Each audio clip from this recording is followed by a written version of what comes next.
ایک اور ایکسیپشن ہے وہ یونس علیہ السلام کی ہے.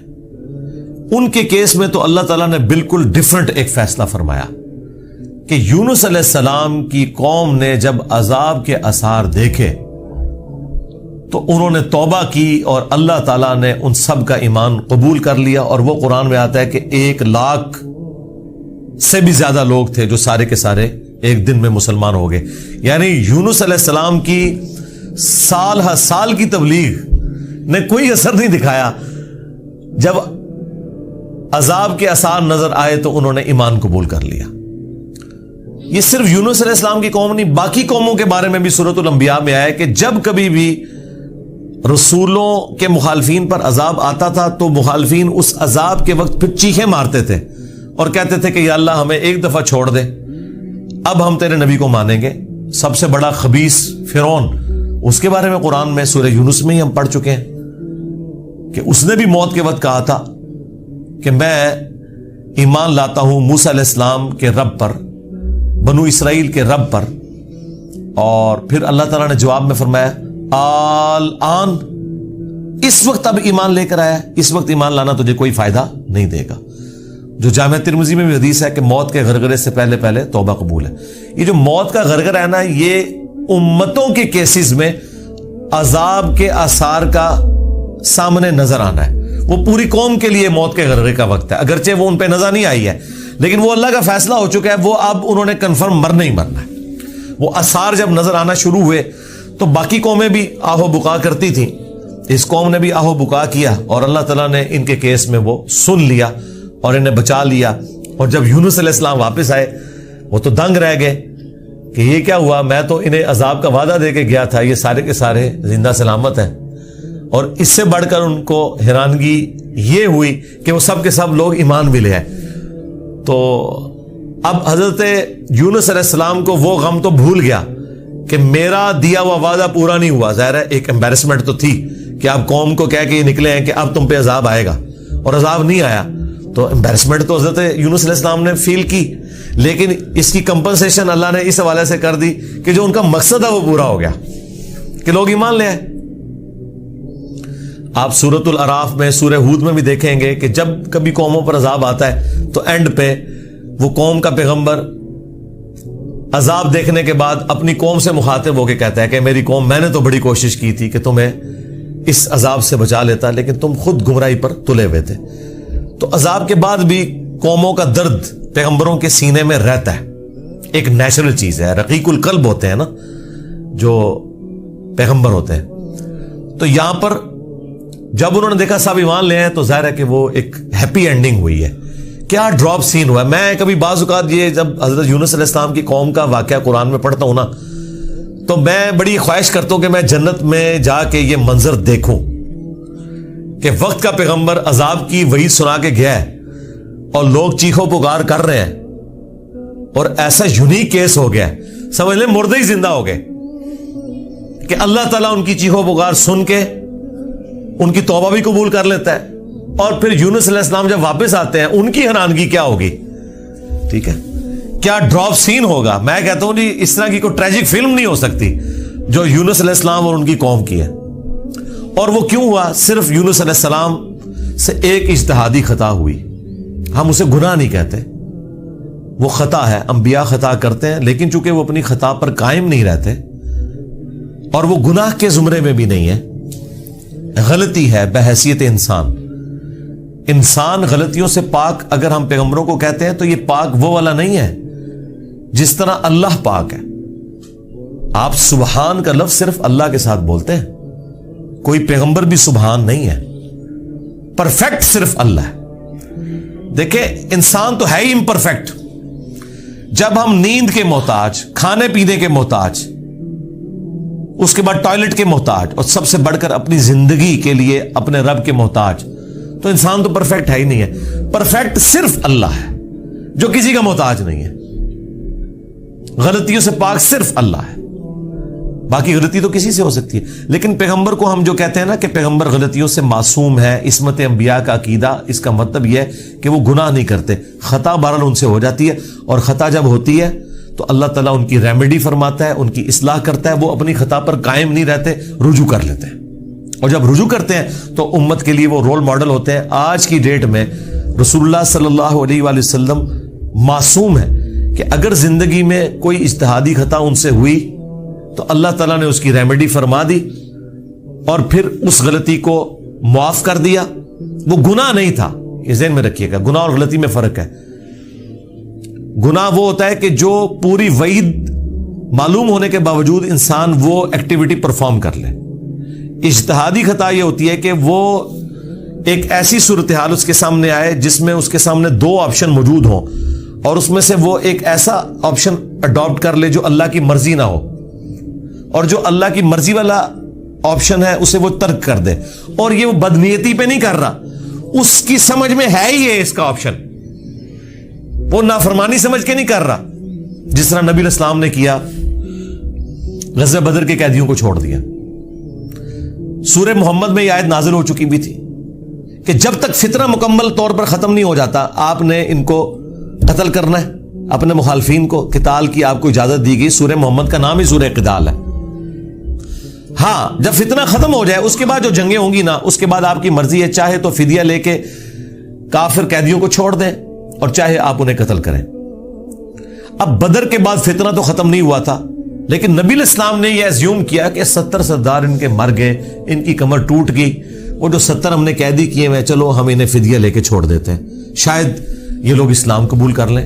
اپنی شرافت کی وجہ سے نبی علیہ السلام نے ایسا کیا. تو اس پہ پھر اللہ تعالیٰ نے سورۃ الانفال میں آیت نمبر 67 68 میں فرمایا کہ اگر وہ پہلے آیت نازل نہ ہوئی ہوتی نا سورہ محمد کی, تو ہم تمہیں عذاب دیتے اس عمل کے اوپر جو تم نے غزوہ بدر کے قیدیوں کو چھوڑ دیا, کیونکہ فتنہ تو ابھی ختم نہیں ہوا, تمہارا کام تھا قتل کرتے.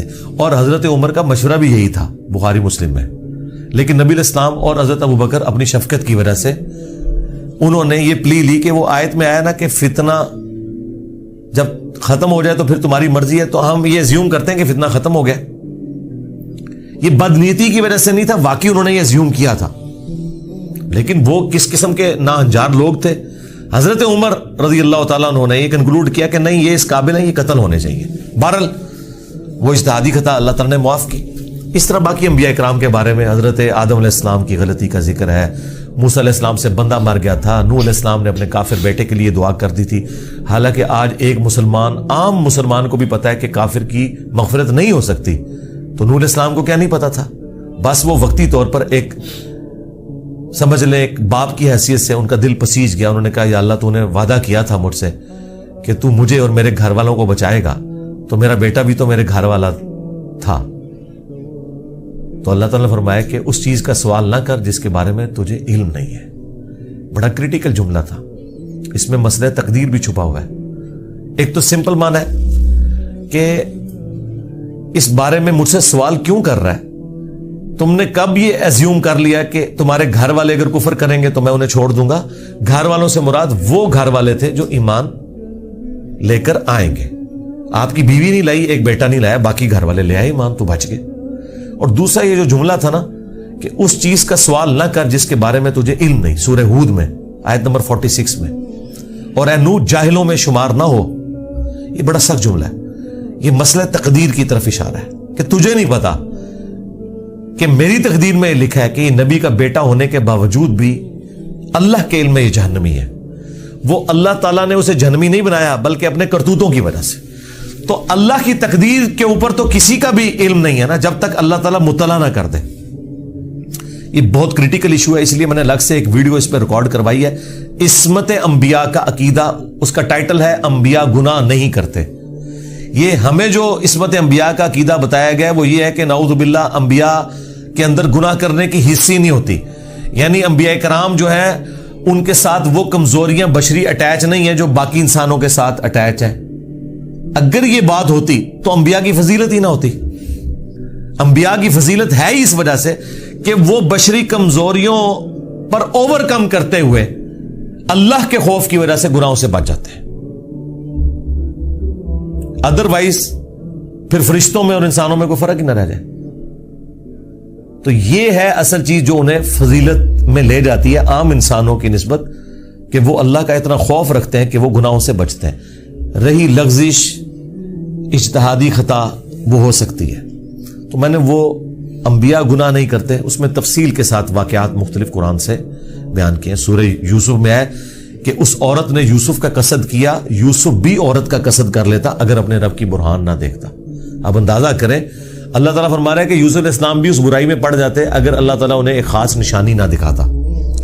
وہ قرآن میں تو رپورٹ نہیں ہوئی، اسرائیلی روایتوں میں آتا ہے کہ اللہ تعالیٰ نے اس وقت حضرت یوسف علیہ السلام کو اپنے والد کی شبیہ دکھا دی تھی، حضرت یعقوب علیہ السلام کی، اور وہ انگلی سے یوں اشارہ کر رہے تھے کہ یہ کام نہیں کرنا تم نے، یا اس وقت شیطان بھیانک شکل میں انہیں نظر آ گیا کہ یہ شیطان مجھ سے برائی کا کام کروانے لگا ہے۔ بہرحال کوئی نشانی اللہ نے دکھائی ہے، قرآن میں ہے، اور اس کی وجہ سے وہ برائی سے بچے ہیں۔ اس کا مطلب ہے کہ ان میں مادہ موجود تھا لیکن اللہ نے انہیں بچایا ایک نشانی کے ذریعے۔ تو انبیاء کی اللہ تعالیٰ حفاظت کر لیتا ہے۔ یونس علیہ السلام سے جو آپ سمجھ لیں اجتہادی خطا، جسے ہم گناہ نہیں کہتے، وہ یہ ہوئی کہ جب مقررہ وقت کے اوپر قوم یونس ایمان نہیں لے کر آئی تو یونس علیہ السلام نے انہیں کہا کہ اب 3 دن بعد عذاب آ جائے گا، جو اللہ نے وعدہ کیا تھا کہ یہ ان کا سمجھ لیں ٹائم اینڈ ہو رہا ہے، اس ٹائم لائن کے بعد عذاب آنا ہے۔ لیکن ساتھ یہ ضروری تھا کہ اللہ تعالیٰ کی وحی کا انتظار کرنا ہے اس علاقے کو چھوڑنے سے پہلے۔ تمام انبیاء جب قوموں کو وحی سناتے ہیں نا تو پھر اللہ تعالیٰ کی وحی کی اجازت کے بعد اس علاقے کو چھوڑتے ہیں۔ نبی اسلام نے بھی ہجرت دیکھیں اینڈ پہ کی ہے، ایویں نہیں، مطلب آپ خود سے نہیں نکلے، اللہ تعالیٰ کی وحی کے ذریعے نکلے۔ قرآن میں سورۃ الانفال میں آیا تھا کہ یہ جب کافر کہتے تھے نا کہ ہم پر عذاب کیوں نہیں نازل ہوتا، ہم نبی کا انکار کر رہے ہیں، تو اللہ تعالیٰ نے فرمایا کہ جب تک اے نبی تم ان میں موجود ہو ہم ان کو عذاب نہیں دیں گے۔ اللہ کی سنت ہے کہ جب کبھی کسی قوم کو عذاب دینا ہوتا ہے نا تو اس قوم میں سے انبیاء اور اہل ایمان کو الگ کرتا ہے، پھر باقی کی قوم پر عذاب آتا ہے، اور وہ اللہ تعالیٰ نے نکالا اور غزوہ بدر میں لا کے ڈبویا ان کو، جس طرح فرعونیوں کو اپنے محلات سے نکال کے سمندر میں غرق کیا تھا، مشرکین عرب کو اپنے گھروں سے نکال کر بدر میں ڈبویا صحابہ کرام کی تلواروں کے ذریعے۔ یہ عذاب استیصال کی ایک قسط ان پر آئی تھی۔ تو یونس علیہ السلام نے اسیوم کیا کہ ظاہر ہے کہ اس کے بعد عذاب تو آنا ہی ہے، لیکن ان کی شان اس سے بلند تھی کہ وہ وحی کا انتظار کیے بغیر نکل گئے۔ بس جب وہ نکلے، جس کشتی میں سوار ہوئے، وہ کشتی جو ہے وہ بھنور میں پھنس گئی، اور ان کی اپنی ایک نارمز چل رہی تھی کہ اگر کشتی بھنور میں پھنس جائے تو یہ اس چیز کی علامت ہے کہ کوئی غلام اپنے آقا کی اجازت کے بغیر بھاگ کر آ گیا۔ پھر وہ قرعہ اندازی کرتے تھے، اور جس کے نام قرعہ نکلتا تھا اس کو فدیے کے طور پر وہ سمندر میں ڈال دیتے تھے۔ پہلی دفعہ قرآن اندازی کی گئی، بیلٹنگ، تو حضرت یونس علیہ السلام کا نام نکلا۔ ان کا نہیں یونس علیہ السلام تو اس طرح ہو ہی نہیں سکتا۔ دوسری بار، تیسری بار، تینوں بار یونس علیہ السلام کا نام نکلا قرآن اندازی میں۔ تو یونس علیہ السلام نے، اچھا قرآن میں اشارتاً اس کا ذکر ہے، اسرائیلی روایتوں میں تفصیل کے ساتھ ہے، لیکن یہ بالکل قرآن میں فٹ ان بیٹھتی ہیں۔ یعنی آپ کو یہ تو بتایا گیا کہ یونس السلام مچھلی کے پیٹ میں رہے، تو وہ مچھلی کے پیٹ میں پہنچے کیسے تھے؟ مچھلی کے پیٹ تک پہنچنے کے لیے تو آپ کو ابدوز چاہیے، نیچے ہے مچھلی، اتنی بڑی ویل مچھلی ہے، کوئی چھوٹی مچھلی کے پیٹ میں تو رہ نہیں سکتا بندہ۔ تو وہ حضرت یونس علیہ السلام کو انہوں نے سمندر میں پھینک دیا۔ یونس علیہ السلام نے خود ہی کہا، ان کو کلک کر گیا کہ یہ معاملہ میرے اینڈ پہ ہے۔ انہوں نے کہا بھائی مجھے پھینکو، تم، مجھے سمجھ آ گئی ہے، ذرا فوراً کلک کر گیا کہ معاملہ خراب میرے سے ہی ہو گیا۔ وہ ان کو سمندر میں پھینک دیا تو اللہ کے حکم سے ایک مچھلی نے انہیں نگل لیا۔ یہ قرآن میں ہے۔ قرآن میں آگے تفصیل نہیں ہے کہ کتنے دن تک، لیکن تورات میں ملتا ہے کہ 3 دن اور 3 رات تک وہ مچھلی کے پیٹ میں رہے۔ یہ ویسے پبلک مشہور ہے 40 دن، نہیں 3 دن ہے بس۔ وہی 3 دن، وہ جو 3 دن عذاب آنے تھے نا، وہ 3 دن انہوں نے مچھلی کے پیٹ میں گزارے، اور وہ 3 دن ان کی قوم نے زندگی موت کی کشمکش میں گزارے ہیں کہ ابھی عذاب آیا کہ آیا۔ ٹھیک ہے، توبہ ہے نہیں ہوئی کہ آئی ایم سوری تے توبہ قبول ہو گئی ہے، نہ 3 دن انہوں نے پی کٹی ہے بھائی جی۔ یہاں تو لوگ 1 دن جیل نہیں کاٹ سکتے، 3 دن تک انہوں نے وہ تکلیف کاٹی ہے، پھر اللہ تعالیٰ نے ان کی توبہ قبول کی ہے۔ اور یہاں پہ حضرت یونس علیہ السلام 3 دن تک مچھلی کے پیٹ میں، اندھیرے میں، اور دیکھیں اللہ نے ان کو ایسے کلمات سکھا دیے، مختصر تھے، پرفیکٹ تھے، بہترین توبہ، لا الہ الا انت سبحانک۔ سورۃ الانبیاء میں یہ دعا آئی ہے، اے اللہ تیرے سوا کوئی معبود نہیں، اور تو پاک ہے نا، پاک تو غلطی نہیں کر سکتا، انی کنت من الظالمین، بے شک میں ہی ظالموں میں ہوں، میں انسان ہوں، انسان سے غلطی تو ہوگی۔ تو یہ دعا اتنی اللہ کو پسند آئی کہ سورہ الصافات میں ہے کہ یونس اگر مچھلی کے پیٹ میں ہمیں ان الفاظ کے ساتھ یاد نہ کرتے تو پھر مچھلی کے پیٹ سے اسی دن نکالے جاتے جس دن مردے اپنی قبروں سے نکالے جائیں گے، قیامت کے دن تک مچھلی کے پیٹ میں رہتے، یعنی مچھلی کا پیٹ ان کی قبر بن جاتی۔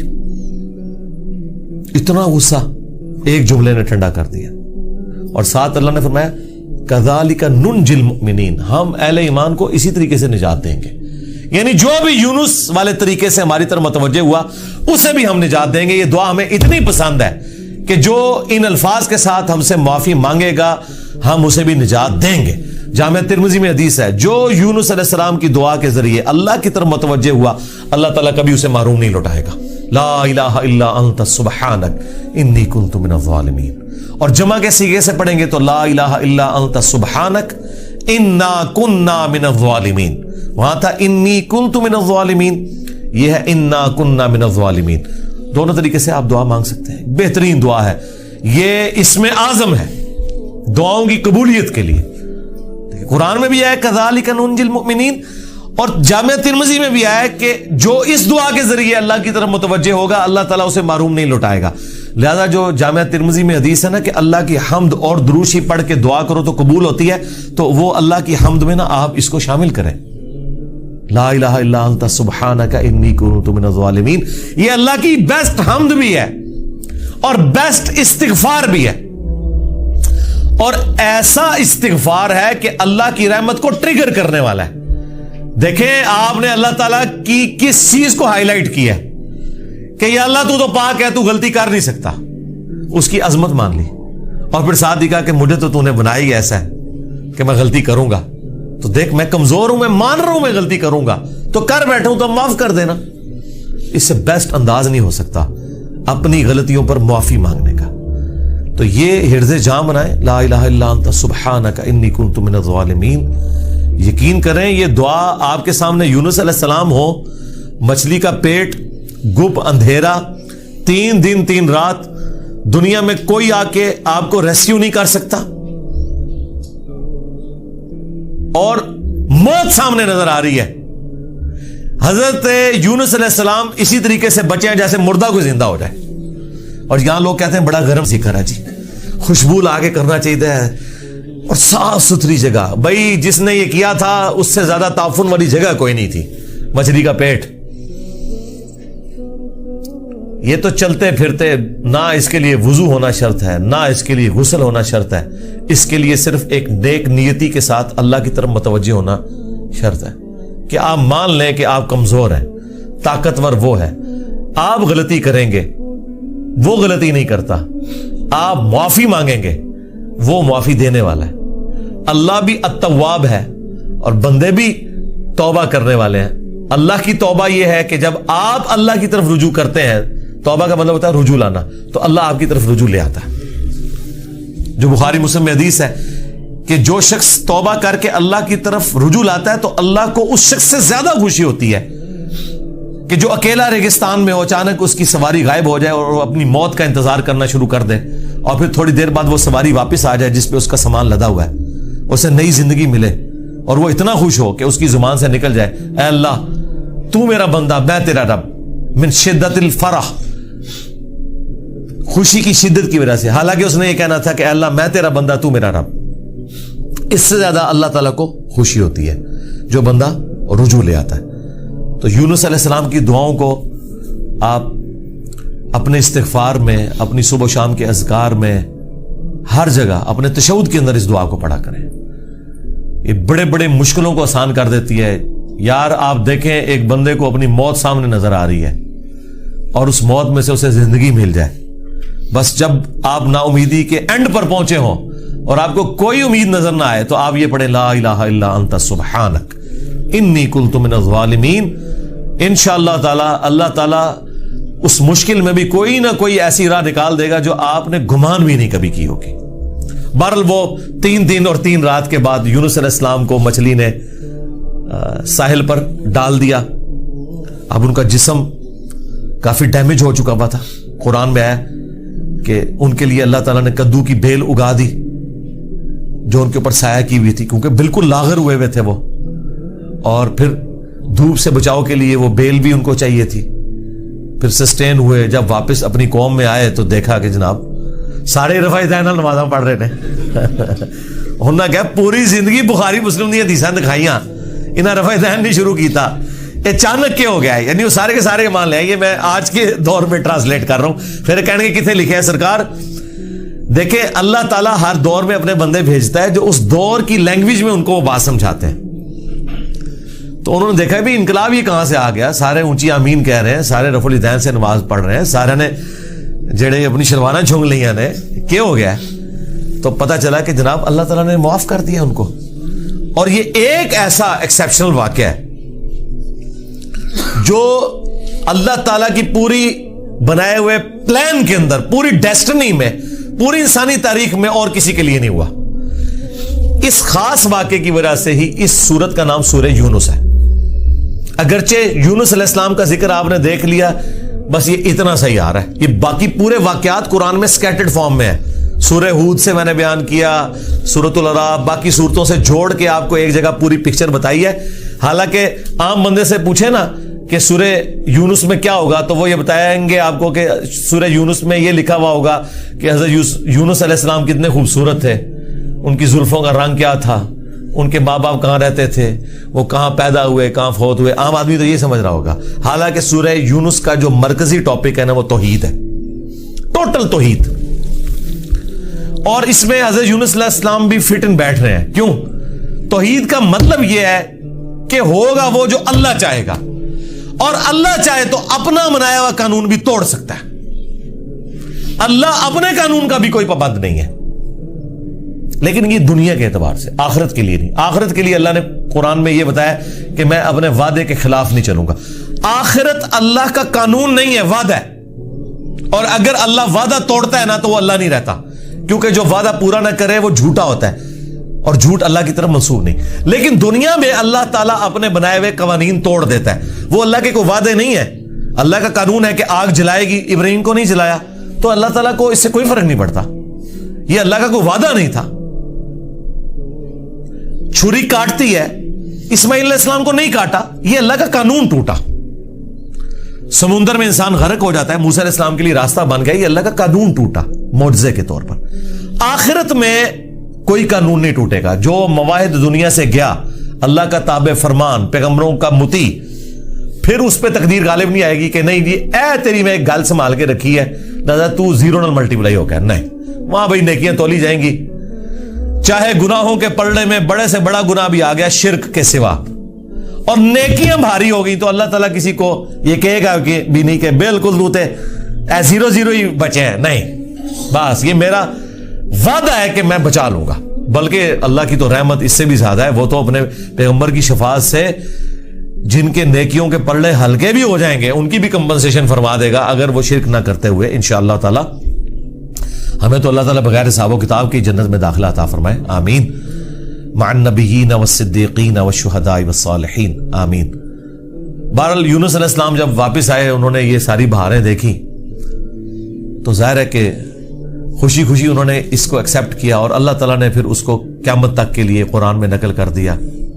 اب یہ وہ الفاظ, اب یہ پورے واقعات آپ کے سامنے ہو تو اب آپ اس کا ٹیسٹ فیل کریں. اعوذ باللہ من الشیطان الرجیم, بسم اللہ الرحمن الرحیم.